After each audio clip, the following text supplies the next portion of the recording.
collaboration among all the attorneys at the table here, as well as Mr. Morrison. We've agreed to an evidentiary hearing. Should the court wish to grant an evidentiary hearing, we believe that it's in the best interest of not only the defense but the state as well as the court in formulating an appropriate decision based upon all of the evidence that we could present to the court. So we're going to be asking for it and joining with the state to again ask for the evidentiary hearing. All right, here's what I'd like to do. I was prepared to rule on the motion, but that will be moved now as a result of, we have a little different process and procedure. I think the standard is different, the burden is different with regard to that, and I want to give both sides the opportunity at that point to present any evidence that they want to present.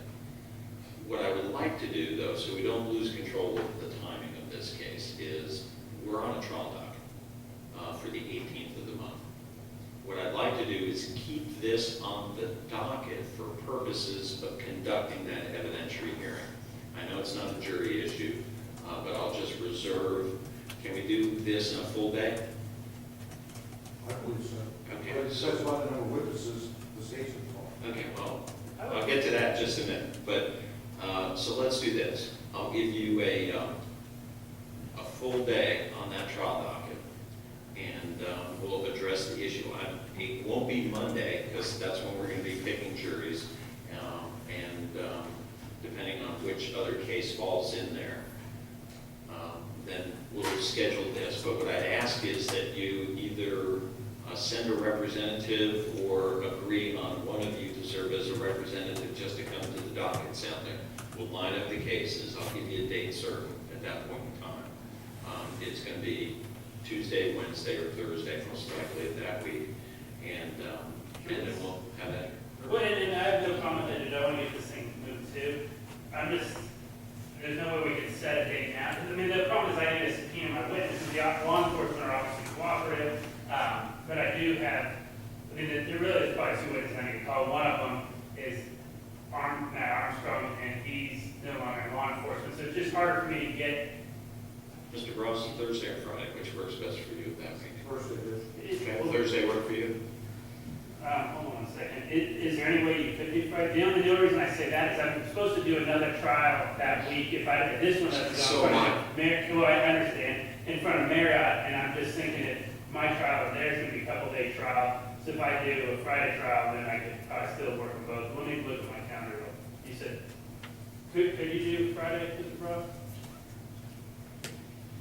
I need to find out, Mr. Bedard, what date would that be, Judge? The 22nd. July 22nd. Mr. Bedard? Yeah, let me look. We just did Friday, and I have another old case funded in Marriott that he wants to get off the docket as well. And that's the only reason I was thinking. Let's do it on the 23rd. I'm sorry, the 21st. Would that be Thursday? It would be. Let's do it on Thursday, the 21st. I'm available. No objection to that by defense. Right, and that would work better for me because I know that I'm leaving on vacation that weekend. So that will give me Friday to reduce any, yeah. I remember your vacation. And then it'll give me Friday if I need to reduce any orders to writing, and it'll give us all day Thursday to act on it, and maybe a little extra time if we need it Friday morning. Okay? I take it that you're out for the following week. I am. All right, so we're going to do an evidentiary hearing. Okay, a couple of things that I'm going to ask that you do. First off, as you know, I did a pretrial order in this case, and what I'd like you to do is to spend a little time, perhaps, conferring a meeting and trying to fulfill the requirements of that order today. While you're here, while everybody's here, spend some time. I assume that here it's going to be 8:30 the 21st? Yes. Okay. Yep. And Jessica, we need to put that on the schedule, so you can do that. And then the second thing I want you to do is narrow the witnesses and the issues for our hearing. Okay? I mean, when you get right down to it, I think the issues are pretty narrow, pretty specific. And again, I think there are some factual issues that will bear on it, but ultimately, I do think it's a legal issue. And at least the defense's argument, as I understand it, is a legal issue. So, I think they would probably agree with you. so there are factual issues that concern, that come into play a little bit, but I think primarily it's a legal issue in that regard. Okay, anything else we can do today? Just for the record, at this point, I just want to let the court know and state that we are not stipulating or agreeing that Mr. Morrison did not have the lawful authority to use the alleged force. But we kind of touched on that, and we'll address all that in the evidence hearing. Oh, clearly, I understand that. Yeah, I was just asking you that question with regard to one of the cases. Away from the home. Yeah, exactly right.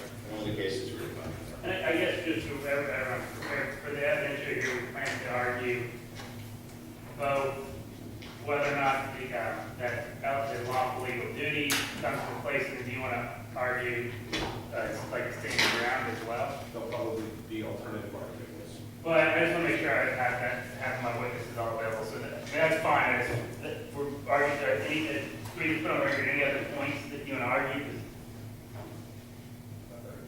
Okay. No, right, just the alternative. All right, thank you. And if there are, we'll call you in advance, pursuant to the court's also. Yes, sir. Judge, unlike a jury trial, when the jury is rendered a verdict, you can't ask them what they, or how they did it. We ask what the court was going, or where it was going. In this case. You mean an advisory verdict? Well, I guess you really haven't ruled. I mean, you could hold your ruling. I'm just not wondering where you were going and whether I made the right decision to proceed forward. Because it helps in my 30 years of practice to make a determination. I'm not going to tell you how I was going to rule on the motion, but I will tell you this, in fairness, because I think it's a fair question. And that is that what you've agreed to do is essentially present in an abbreviated format, really, the ultimate issue that would decide this case. And we're going to do it as opposed to after a weeks-long trial, we're going to do it after a day's worth of testimony. Same arguments I'm expecting, and pretty much the same factual issues will be addressed. We just don't have to address all of the issues. We can confine our scope and inquiry to the ones that will determine the ruling. And I think in that respect, that was a smart decision from both sides. I really did. Okay. So I commend you for it, and we'll take it up